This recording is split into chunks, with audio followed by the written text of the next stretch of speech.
전라도 남원 땅 구룡산 자락에 자리한 진주 정씨 종택은 그 위엄만으로도 사람들의 고개를 숙이게 하는 곳이었습니다. 99칸 기와집에 사랑채와 안채가 품격 있게 나뉘어 있었고 넓은 연못에는 사계절 내내 물이 맑았으며 후원의 매화나무는 봄이면 온 마을에 향기를 퍼뜨렸습니다. 이 가문은 대대로 청백리를 배출하며 조정에서도 인정받는 문벌이었고 그 중에서도 당대 가주인 정의연 대감은 삼정승 중 한 명으로 임금의 신임이 두터웠습니다. 대감에게는 두 아들이 있었는데 큰아들 정경원은 이미 벼슬길에 올라 한양에 머물렀고 작은 아들 정경우는 21살로 아직 장가를 들지 못한 채 고향 남원에서 학문에 정진하고 있었습니다. 정경우는 어려서부터 총명하기로 소문이 자자했습니다. 5살에 천자문을 떼었고 7살에는 사서삼경을 줄줄 외웠으며 15살에는 이미 한양의 대학자들과 시를 주고받을 정도였습니다. 집안 어른들은 모두 그가 머지않아 장원급제하여 정승의 자리에 오를 것이라 기대했습니다. 그런데 이 빛나는 집안에는 아무도 입 밖에 내지 못하는 하나의 어두운 비밀이 있었습니다. 바로 정경훈과 그의 외사촌 누나 민설아 사이에 피어난 금지된 감정이었습니다. 민설아는 정의연 대감의 친누이인 민씨 부인의 딸로 어려서부터 외가인 정씨 댁에서 자주 머물렀습니다. 그녀의 친정아버지 민성달은 일찍 세상을 떠났고 홀로 남은 어머니는 외롭고 힘든 시절을 딸과 함께 보내야 했습니다.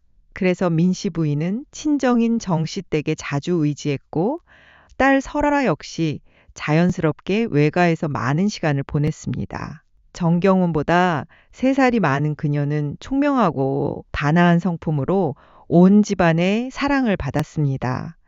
일찍이 시를 짓고 그림을 그리며 금을 타는 재주가 있었고 글씨 또한 뛰어나 집안 어른들은 장차 훌륭한 집안의 며느리감이 될 것이라 칭찬했습니다. 두 사람은 어린 시절부터 함께 뛰놀며 자랐습니다. 연못가에서 잉어를 구경하고 뒷동산에 올라 진달래를 꺾고 가을이면 마당에 낙엽을 모아 놀았습니다. 설아는 어린 경훈에게 글을 가르쳐 주었고 경훈은 누나를 위해 예쁜 꽃을 꺾어다 드렸습니다. 집안 어른들은 두 남매가 얼마나 정답게 지내는지 흐뭇하게 바라보곤 했습니다. 하지만 세월이 흐르면서 그저 남매처럼 여기던 감정은 미묘하게 변해가고 있었습니다.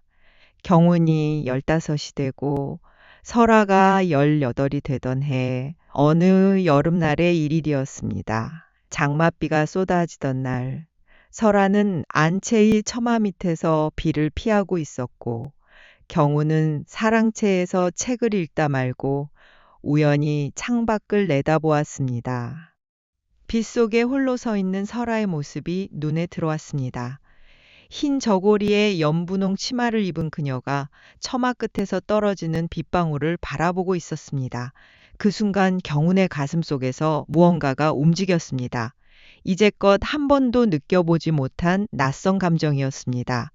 그것은 단순한 남매 간의 정이 아니었습니다.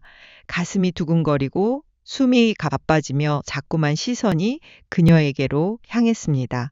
경훈은 그제야 깨달았습니다. 자신이 설아 누나를 단순히 누나로만 보고 있지 않다는 것을. 그날 밤 경훈은 잠을 이루지 못했습니다. 누나를 향한 이 마음이 잘못된 것이라는 것을 알면서도 멈출 수가 없었습니다. 설아 역시 마찬가지였습니다. 어느 날부터인가 경훈을 볼 때마다 얼굴이 붉어지고 말이 어눌해졌습니다. 어린 동생으로만 여겼던 경훈이 이제는 늠름한 선비의 모습으로 자라나 있었습니다. 단정한 상투에 청소한 도포를 입은 그의 모습은 그 어떤 양반 도령 못지 않았습니다. 설아는 스스로를 꾸짖었습니다. 이 무슨 망측한 생각인가? 경훈이는 내 외사촌 동생이 아닌가? 하지만 마음이란 것이 어찌 뜻대로 되겠습니까? 밤이 깊어질수록 경훈의 얼굴이 떠올랐고 아침에 눈을 뜨면 가장 먼저 그를 보고 싶어졌습니다. 세월이 흐르면서 그저 남매처럼 여기던 감정은 어느새 서로를 향한 애틋한 연모로 변해 있었습니다. 하지만 조선의 법도는 엄혹했습니다. 대명률과 경국대전에는 외가 6촌 이내에 혼인을 금하는 조항이 명확히 적혀 있었고, 이를 어기면 곤장 80대와 함께 혼인이 무효가 되는 중형에 처해졌습니다. 양반 가문의 경우에는 더욱 엄격했습니다. 근친간 혼인은 조상의 제사를 지낼 수 없게 되고, 자손들은 과거에 응시할 수 없으며 양반 신분을 박탈당할 수도 있었습니다. 더욱이 양반 가문에서 이러한 금기를 어기는 것은 가문 전체의 수치였고 조상을 욕되게 하는 폐륜으로 여겨졌습니다. 마을 사람들의 손가락질과 조정 관료들의 비난이 뒤따를 것이 분명했습니다. 민설아가 23이 되던 해 봄이었습니다. 매화가 흐드러지게 핀 어느 따뜻한 날, 그녀의 어머니 민씨 부인은 딸을 안채로 불렀습니다. 부인의 얼굴에는 평소와 다른 엄숙함이 서려 있었습니다. 설아야, 내 나이가 이미 혼기를 한참 넘겼구나. 이번 추석 전에는 꼭 혼인을 치러야 할 것 같다. 청천벽력 같은 말이었습니다. 설아의 얼굴에서 순식간에 핏기가 사라졌습니다. 어머니, 제게 조금만 더 시간을... 안 된다. 이미 안동 김씨 집안의 둘째 아들과 혼담이 오간 지 오래다. 그쪽에서는 네가 나이가 좀 있다는 것을 알면서도 내 명성을 듣고 간곡히 청해왔느니라. 안동 김씨 집안 아느냐? 조정의 좌의정을 지낸 집안이고 선비 집안으로 이름난 곳이란다. 민씨 부인은 딸의 굳어진 표정을 보며 의아해했습니다. 왜 그러느냐? 혼담이 왔다는데 기쁘지 않으냐, 어머니. 저는 내가 무엇이 걱정이냐? 신랑감도 훌륭하고 집안도 좋다 하지 않았느냐? 내 나이 23이면 이미 늦은 나이다. 더 이상 미루면 혼처를 구하기 어려워진단다. 민설아는 입술을 깨물었습니다. 차마 어머니께 말할 수 없었습니다. 자신의 마음속에는 이미 다른 사람이 자리하고 있다고, 그것도 외사촌 동생인 정경훈이라고. 그런 말을 한다면 어머니는 기겁하실 것이 분명했습니다. 어머니, 제가 정말로 가야 할 곳이 그곳입니까? 설아의 목소리는 떨리고 있었습니다. 무슨 소리냐? 안동 김씨는 명문가이고 신랑감도 훌륭하다 들었다. 내게 더 좋은 혼처가 어디 있겠느냐? 이 어미가 네 평생을 망칠 사람이냐? 모두 네 행복을 위한 일이라 한다. 그날 밤 민설아는 잠을 이루지 못했습니다. 창밖으로 보이는 달빛 아래에서 그녀는 지난 세월을 떠올렸습니다. 10살 무렵 처음 외가 정시댁을 찾았을 때 마당에서 책을 읽고 있던 7살 경운의 모습이 눈에 선했습니다. 동그란 눈에 통통한 볼을 가진 귀여운 아이였습니다. 누나, 이 글자가 무슨 뜻인지 가르쳐 주세요. 어린 경운이 천자문을 들고 따라오던 모습. 설아가 정성껏 글자를 가르쳐주면 경우는 눈을 반짝이며 고개를 끄덕이곤 했습니다. 함께 연못가에서 잉어를 구경하고 뒷산에 올라 철쭉을 꺾던 그 시절. 가을이면 마당에 쌓인 낙엽을 모아 놀고 겨울이면 함께 눈사람을 만들었습니다. 그때는 그저 귀여운 동생일 뿐이었습니다. 하지만 세월은 흘렀고 어느새 경우는 늠름한 선비로 자라났습니다. 15살이 된 경운이 처음으로 상투를 틀고 도포를 입었을 때 설아는 가슴이 이상하게 두근거렸습니다. 그때부터였을까요? 경운을 볼 때마다 얼굴이 붉어지고 말이 어눌해지기 시작한 것이. 세월이 더 흘러 경운이 성년이 되고 과거를 준비하기 시작했을 무렵부터 두 사람 사이의 공기는 완전히 달라졌습니다.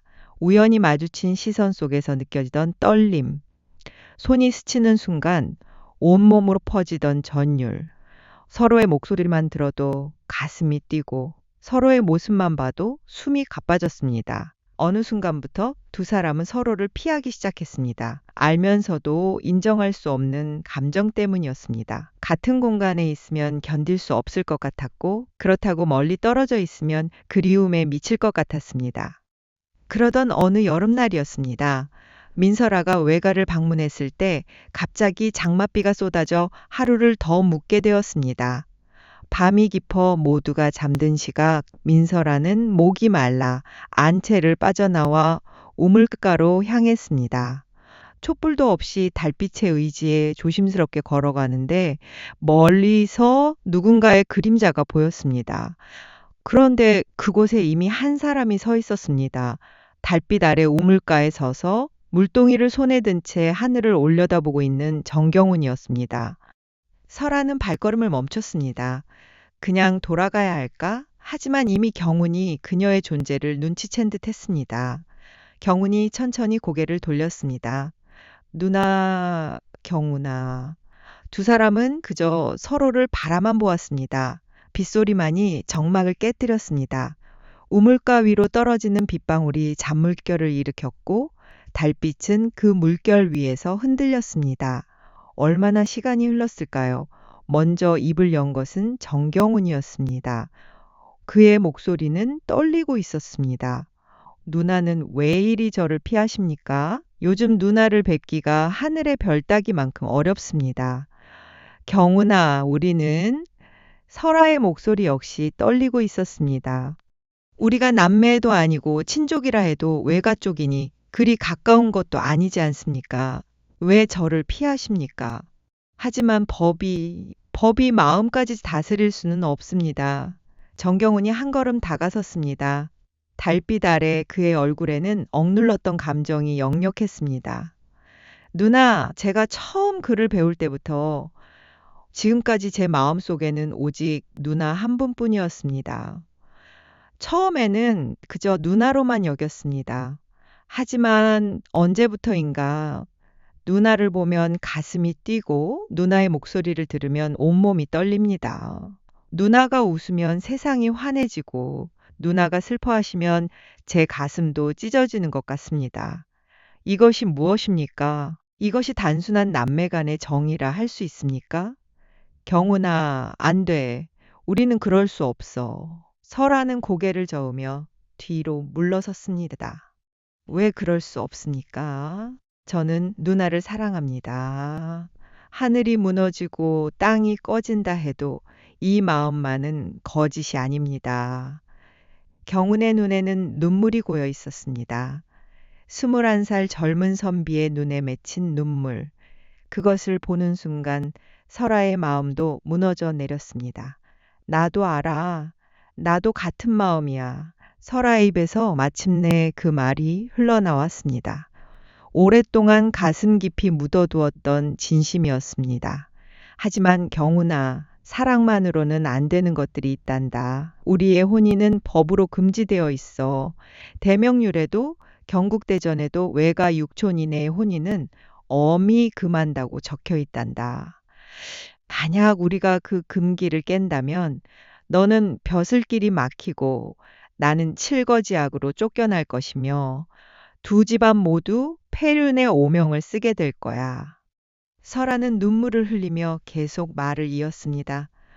네 아버지인 대감마님께서는 조정의 영의정이시고 내 형님도 벼슬길에 계시잖니. 만약 우리 이 일이 알려진다면 집안이 어찌 되겠니? 아버님께서는 탄핵을 받으실 것이고 형님도 파직될 것이며 우리 정씨 가문은 조정에서 발붙일 곳이 없게 될 거야. 그뿐이 아니야. 우리 어머니도 친정 오라버니 앞에서 고개를 들지 못하실 거고 마을 사람들의 손가락질을 받으며 평생을 고통 속에서 사셔야 할 거야. 이 모든 것이 우리 둘 때문에 일어난다면 우리가 어찌 평생을 편히 살 수 있겠니? 그렇다면 누나는 다른 사람에게 시집 가실 겁니까? 안동 김씨 집안으로 가신다는 그 혼처 말씀이신가요? 경훈의 목소리에는 절망이 가득했습니다.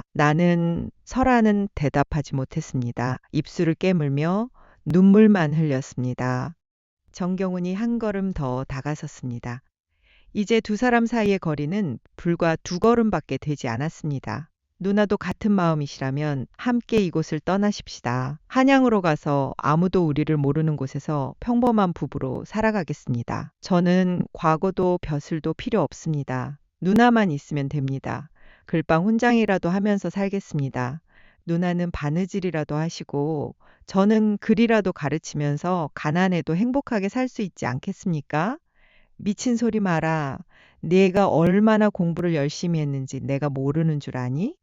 내 재주로는 장원급제도 가능하다고 큰아버님께서 말씀하셨어. 5살에 천자문을 떼고 7살에 사서 삼경을 줄줄 외우고 15살에 한양의 대학자들과 시를 주고받던 네가 아니니? 그런 네가 나 때문에 모든 것을 버린다면 나는 어찌 살겠니? 평생 죄인으로 살아야 할 것 같은데 누나가 없다면 그 모든 것이 무슨 소용입니까? 장원급제가 뭐 대수이고 벼슬이 뭐 대수입니까? 누나를 잃는다면 저는 살아있어도 죽은 목숨이나 마찬가지입니다. 두 사람은 빗속에서 한참을 그렇게 서 있었습니다. 말할 수 없는 것들이 침묵 속에 흘렀습니다. 서로를 향한 사랑과 그 사랑을 이룰 수 없다는 절망이 뒤엉켜 있었습니다. 얼마나 시간이 흘렀을까요? 결국 민설아가 먼저 몸을 돌렸습니다. 돌아서는 그녀의 어깨가 떨리고 있었습니다. 경훈아, 우리 이러지 말자. 이것이 우리 둘을 위한 길이야. 나는 안동 김씨 집안으로 시집을 가고 너는 훌륭한 벼슬아치가 되는 거야. 그렇게 각자의 길을 가는 것이 서로를 위하는 길이란다. 우리가 서로 사랑한다면 더더욱 그래야 해. 진정으로 사랑한다면 상대방을 파멸로 이끌어서는 안 되는 거야. 누나, 경훈이 그녀의 이름을 불렀지만 설아는 뒤돌아보지 않았습니다. 뒤돌아본다면 자신의 결심이 무너질 것 같았기 때문입니다. 그녀는 빠른 걸음으로 안채로 향했습니다. 그녀가 떠나간 뒤 정경훈은 빗속에 무릎을 꿇고 오랫동안 울었습니다. 21살 젊은 선비의 울음소리가 장맛비 소리에 섞여 사라져갔습니다. 하늘은 알고 있었을까요? 땅은 알고 있었을까요? 두 사람의 애절한 마음을. 그날 밤 이후 두 사람은 다시 만나지 않았습니다. 설아는 외가 방문을 멈췄고 경우는 서재에 틀어박혀 나오지 않았습니다. 석 달이 흘렀습니다. 여름이 지나고 가을이 왔습니다. 민설아의 혼례일이 정해졌습니다. 한양에서 신랑 측 사람들이 내려와 납치례를 치르고 길일을 받아갔습니다. 혼례는 추석이 지난 후 9월 길일로 정해졌습니다. 민씨 부인은 딸의 혼수를 준비하느라 분주했습니다. 비단 저고리와 치마를 짓고 은장도와 은가락지를 장만했으며 이불과 요를 정성껏 마련했습니다. 집안 여종들은 밤낮으로 바느질에 매달렸고 행랑채에서는 혼수상자를 만드느라 망치 소리가 끊이지 않았습니다. 하지만 정작 민설아는 날이 갈수록 수척해져 갔습니다.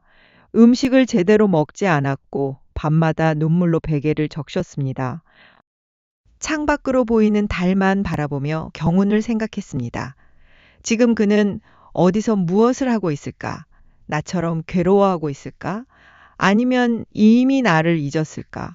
온갖 생각이 머릿속을 스쳐 지나갔습니다. 아가씨, 제발 음식이라도 좀 드세요. 이러시다간 혼례도 못 올리십니다. 신랑 댁에서 뭐라 하시겠어요? 유모가 애타게 말했지만 민설아는 고개를 저을 뿐이었습니다. 유모, 나는 차라리 죽는 것이 나을 것 같아. 사랑하지도 않는 사람에게 시집을 가야 한다니. 아가씨, 그런 말씀 마세요. 혼인이란 원래 그런 것이 아니겠습니까? 처음에는 서로 모르는 사람끼리 만나 살다 보면 정이 드는 법입니다. 안동 김씨댁 도련님도 훌륭한 분이라 하지 않으셨습니까? 하지만 유모, 내 마음은 설하는 말을 잊지 못했습니다. 한편 정경훈도 집안에서 걱정할 정도로 건강이 나빠졌습니다. 책을 펼쳐놓아도 글자가 눈에 들어오지 않았고 밤낮으로 민설아 생각뿐이었습니다. 식음을 전폐하고 서재에 틀어박혀 나오지 않았습니다. 밤이면 촛불을 켜놓고 시를 지었습니다. 설아를 그리워하는 시, 이룰 수 없는 사랑을 한탄하는 시, 차라리 죽고 싶다는 절망의 시, 수없이 많은 시를 지었지만 결국 모두 불태워버렸습니다. 이런 시가 누군가의 눈에 띄면 큰일이기 때문이었습니다. 서재 마루에 앉아 밤하늘의 별을 바라보며 경우는 생각했습니다. 차라리 이 세상에 태어나지 않았더라면, 아니면 누나와 사촌이 아니었더라면, 그랬다면 떳떳하게 혼담을 청할 수 있었을 텐데 그의 마음속에는 한 가지 결심이 자라나고 있었습니다. 차라리 죽는 것이 나을지도 모른다. 누나가 다른 사람의 아내가 되는 것을 보느니 차라리 죽는 것이. 혼례를 불과 7일 앞둔 어느 날 밤이었습니다. 보름달이 둥글게 떠 있는 가을밤이었습니다. 정경우는 서재에 홀로 앉아 유서를 쓰고 있었습니다. 부모님께 용서를 구하고 형에게 가문을 잘 지켜달라 당부하는 내용이었습니다. 불효자 경우는 이 세상에 태어나 부모님의 은혜를 갚지 못하고 먼저 떠나오니 10,000번 죽어도 그 죄를 갚을 길 없습니다. 다만 아드님이 이러는 데에는 다 이유가 있사오니 너그러이 용서하여 주시옵소서. 형님께서는 아버님을 잘 모시고 가문을 빛내 주시옵소서. 마지막 구절에 이르러 그는 붓을 멈췄습니다. 한참을 망설이다가 마지막 줄을 적었습니다. 이 세상에서 이룰 수 없는 사랑이라면 저승에서나마 누나와 함께하고 싶습니다. 이것이 불효자의 마지막 소원이옵니다. 유서를 다 쓴 경우는 그것을 접어 책상 서랍에 넣었습니다. 그리고는 허리춤에 단도를 꺼내 칼날을 바라보았습니다. 촛불에 반사된 칼날이 차갑게 빛났습니다. 그가 막 단도를 목에 대려던 순간 문이 벌컥 열렸습니다. 아버지 정의연 대감이 서 있었습니다. 대감은 아들이 요즘 이상하다는 말을 듣고 밤늦게 서재를 찾아온 것이었습니다. 이놈, 무엇하는 것이냐?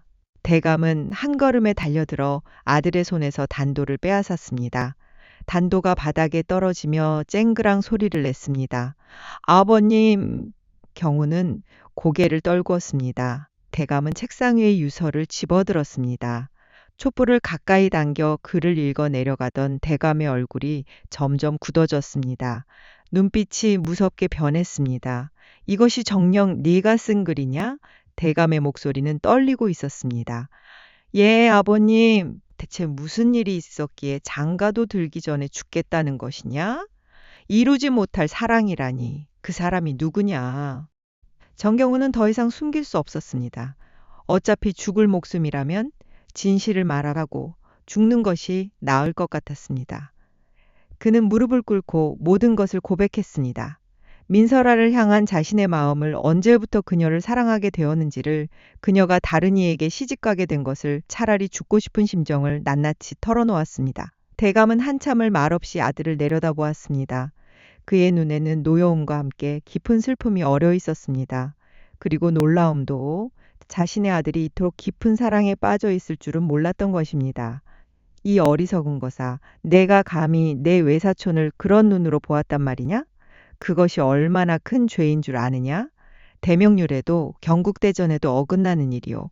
만약 이 일이 알려진다면 우리 집안이 어찌 되겠느냐? 아버님 죽여주십시오. 저는 더 이상 살 수 없습니다. 누나가 다른 사람의 아내가 되는 것을 보느니 차라리 죽겠습니다. 죽기는 쉽다. 하지만 너 하나 죽는다고 문제가 해결되는 것이 아니다. 내가 이런 연유로 목숨을 끊는다면 사람들이 뭐라 하겠느냐. 곧 소문이 퍼져 설아도 평생 비난받으며 살게 될 것이다. 내 누나가 근친간에 금지된 사랑 때문에 사촌 동생을 죽음으로 몰아왔다는 오명을 쓰게 될 것이다. 그것을 원하느냐? 대감의 말에 정경우는 고개를 들었습니다. 그 말이 맞았습니다. 자신이 죽으면 설아 누나도 평생 죄책감에 시달리게 될 것입니다. 그렇다면 아버님, 저는 어찌해야 합니까? 일어나거라. 내게 한 가지 생각이 있다. 대감은 아들을 서재 밖으로 데리고 나갔습니다. 그리고는 측근한 사람을 급히 불렀습니다. 지금 당장 한양으로 올라가 큰아들 경원에게 이 편지를 전하라. 그리고 내일 아침까지 답을 가져와야 한다. 빨리 가거라. 예, 대감마님. 사람이 급히 말을 타고 떠난 후 대감은 아들에게 말했습니다. 너는 당장 내일 아침 한양으로 올라갈 준비를 하여라. 내 형이 조정에 천거할 자리가 하나 있으니 거기서 벼슬을 시작하게 될 것이다. 성균관에서 문관을 뽑는다 하니 내 실력이면 충분히 들어갈 수 있을 것이다. 하지만 아버님, 저는 아직 과거는 나중에 보아도 된다. 지금 중요한 것은 네가 이곳을 떠나는 것이다. 설아의 혼례가 끝날 때까지는 남원 땅을 밟지 마라. 아니, 한 걸음 더 나아가 앞으로 몇 년간은 이곳에 내려오지 마라. 한양에서 벼슬을 하며 새로운 삶을 시작하거라. 정경우는 아버지의 뜻을 깨달았습니다. 떨어져 있으면 마음도 잊혀질 것이라는 생각이었습니다. 물리적으로 거리를 두면 감정도 식을 것이라는 판단이었습니다. 하지만 그는 알고 있었습니다. 천리를 떨어져 있어도, 100년을 떨어져 있어도 이 마음은 변환하지 않을 것임을. 다음 날 새벽 정경우는 짐을 꾸려 한양으로 떠났습니다. 대감은 아들을 배웅하며 말했습니다. 경우나, 한양에 가서 새로운 삶을 살아라. 과거에 연연하지 말고 앞만 보고 나아가거라. 그것이 너를 위한 길이고 설아를 위한 길이기도 하다.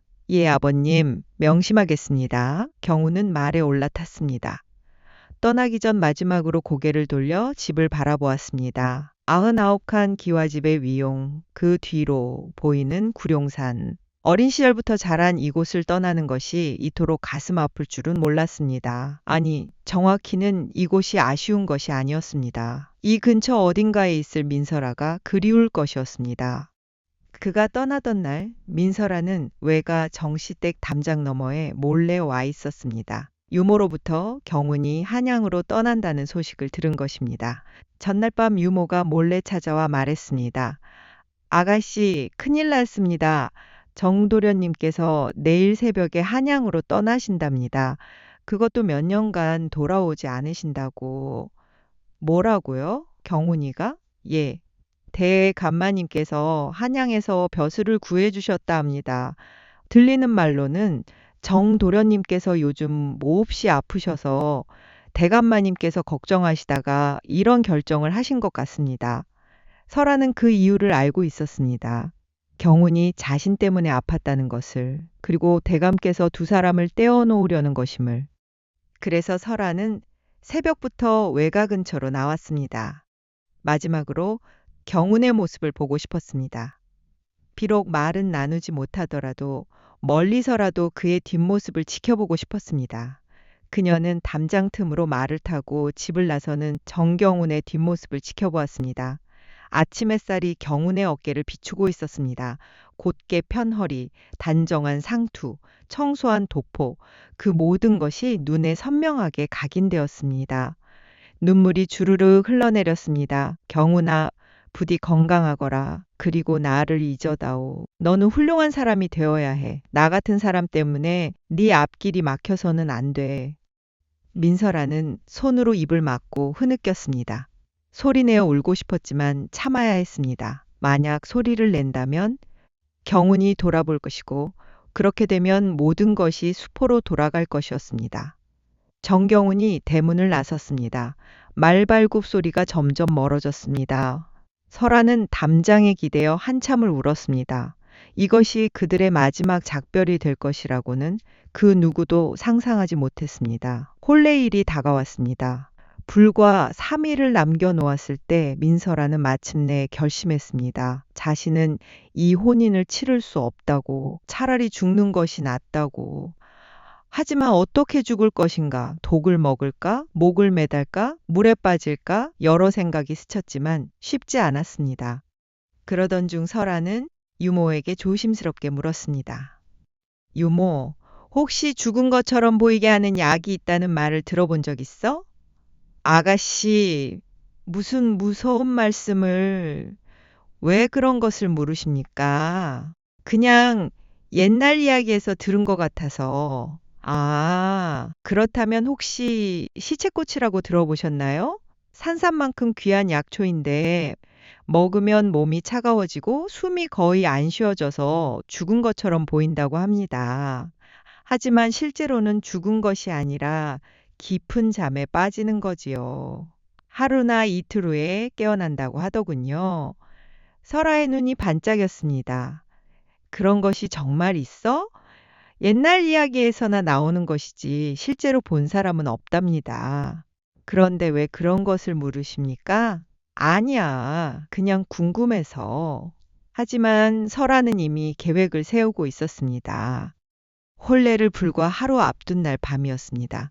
민설아는 마침내 자신의 계획을 실행에 옮겼습니다. 그녀는 낮에 몰래 산에 올라가 독초를 캤습니다. 죽을 만큼은 아니지만 사람을 매우 아프게 하는 풀이었습니다. 밤이 되자 그녀는 그것을 다려 마셨습니다. 얼마 지나지 않아 배가 뒤틀리듯 아프기 시작했습니다. 온몸에 식은땀이 흘렀고 얼굴이 하얗게 변했습니다. 설아가 신음을 하자 옆방에서 자던 유모가 달려왔습니다.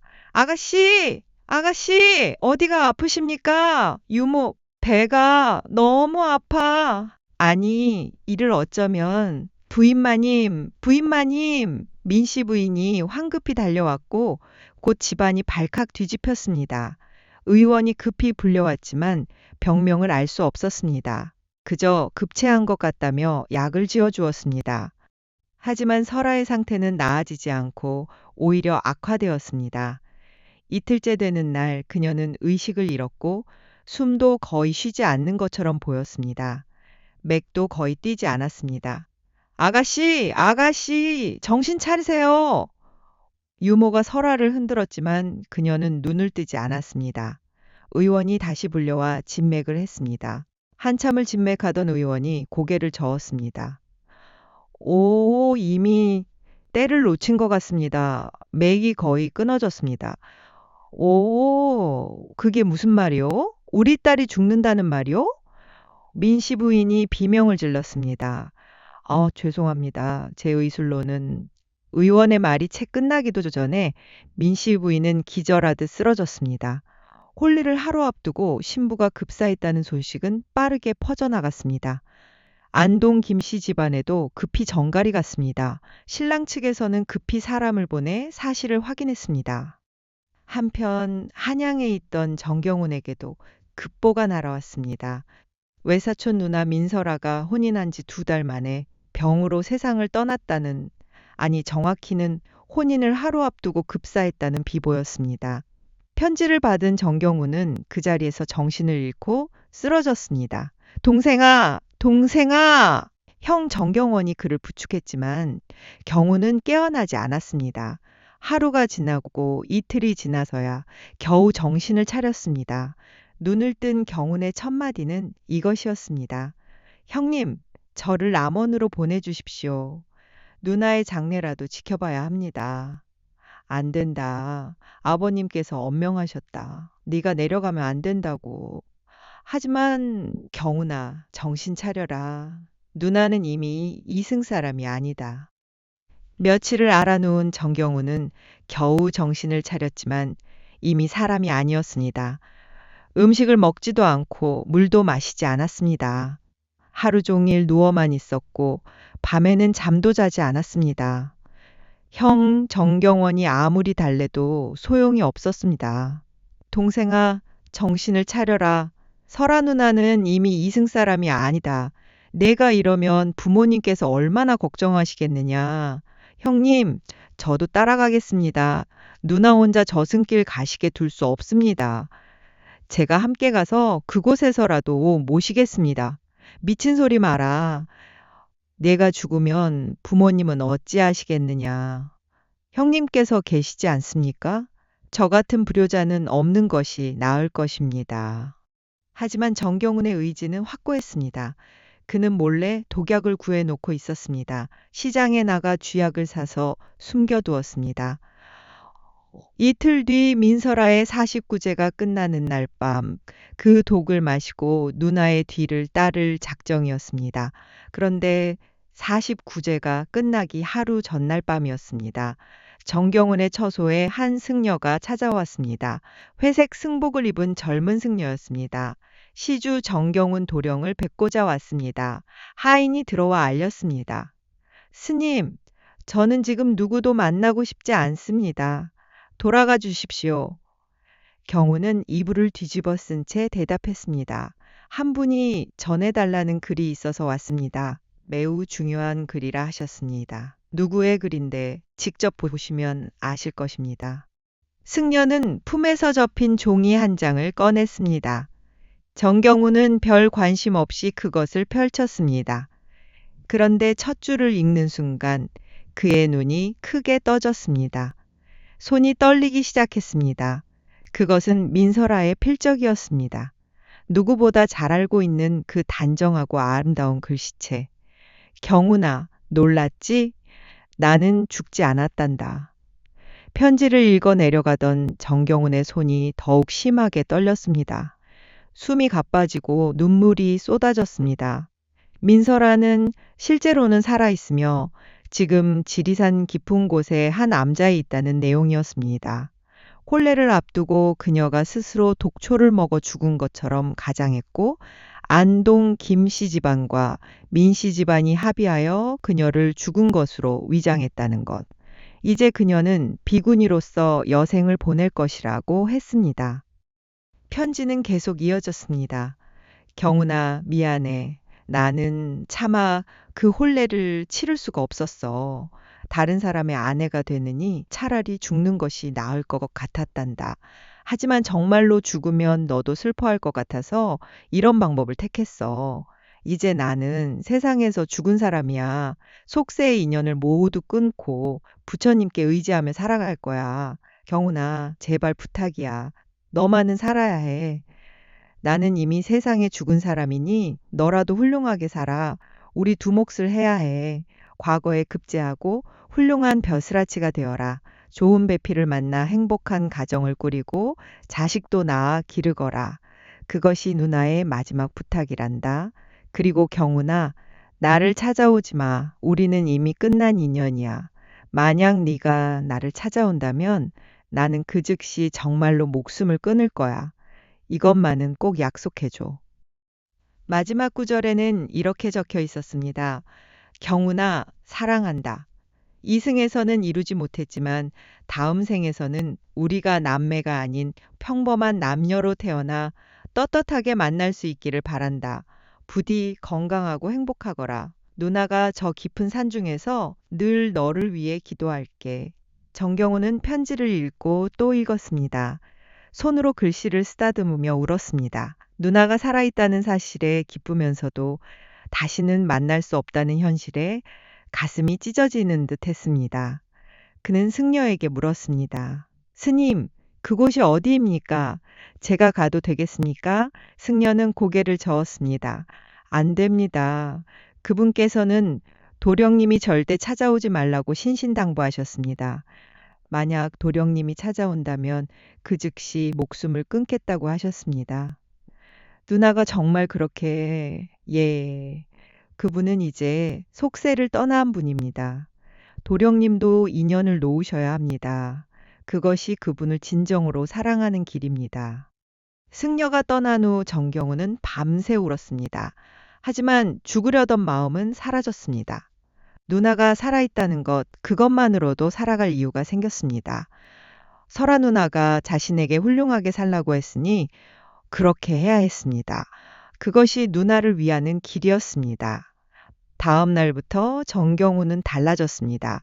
밥을 먹기 시작했고 책을 펼쳤습니다. 얼굴에 생기가 돌기 시작했습니다. 형 정경원은 동생의 변화에 놀랐지만 이유를 묻지 않았습니다. 다만 동생이 다시 살아갈 의지를 찾은 것 같아 다행이라고 생각했습니다. 그 후 정경우는 맹렬히 공부했습니다. 밤낮으로 책을 읽고 글을 지었습니다. 누나가 원했던 것처럼 훌륭한 사람이 되기 위해서였습니다. 3년이 흘렀습니다. 정경우는 마침내 과거에 급제하여 벼슬길에 올랐습니다. 그의 명성은 조정에 자자했고 임금도 그를 총애했습니다. 주변에서는 혼담이 끊이지 않았지만 그는 모두 거절했습니다. 저는 평생 장가들지 않겠습니다. 부모가 아무리 권해도 그의 뜻은 확고했습니다.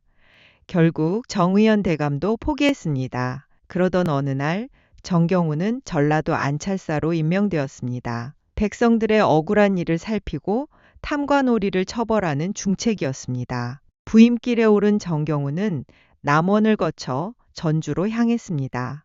그리고 은밀히 측근한 사람에게 명했습니다. 지리산의 암자들을 모두 찾아보아라. 3년 전에 들어온 비구니가 있는지 알아보라.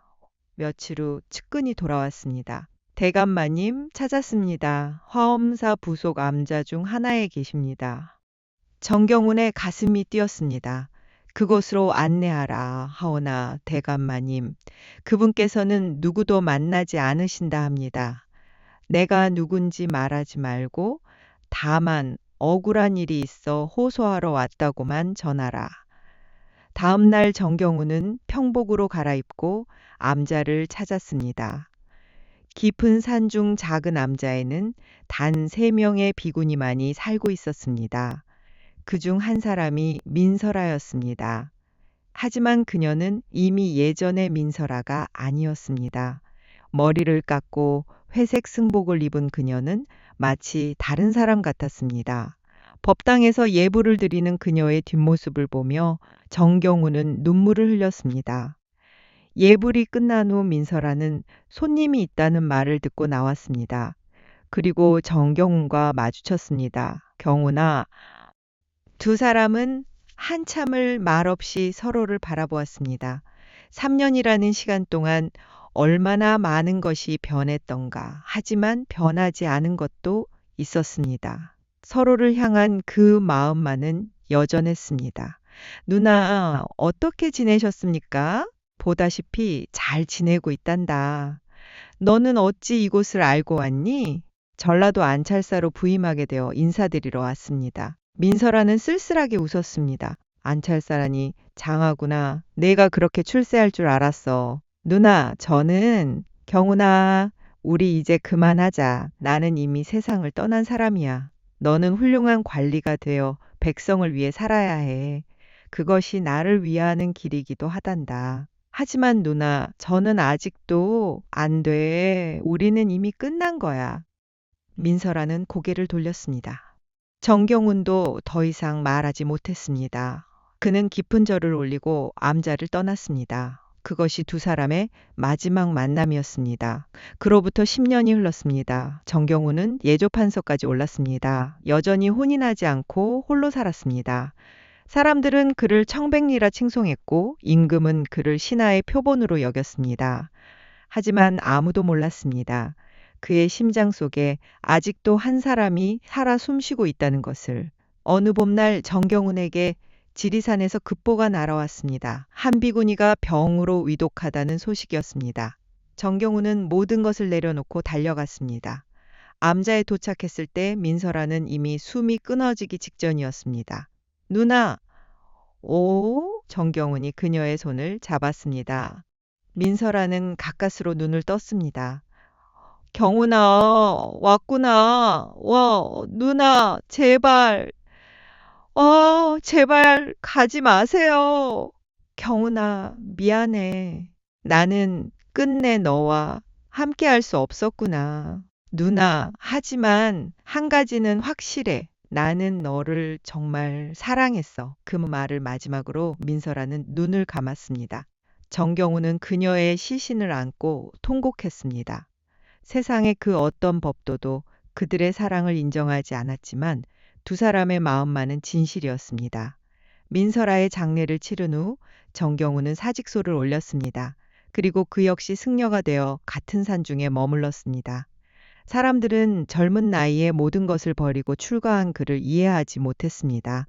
하지만 정경훈에게는 더 이상 속세의 미련이 없었습니다. 훗날 어떤 이가 기록을 남겼습니다.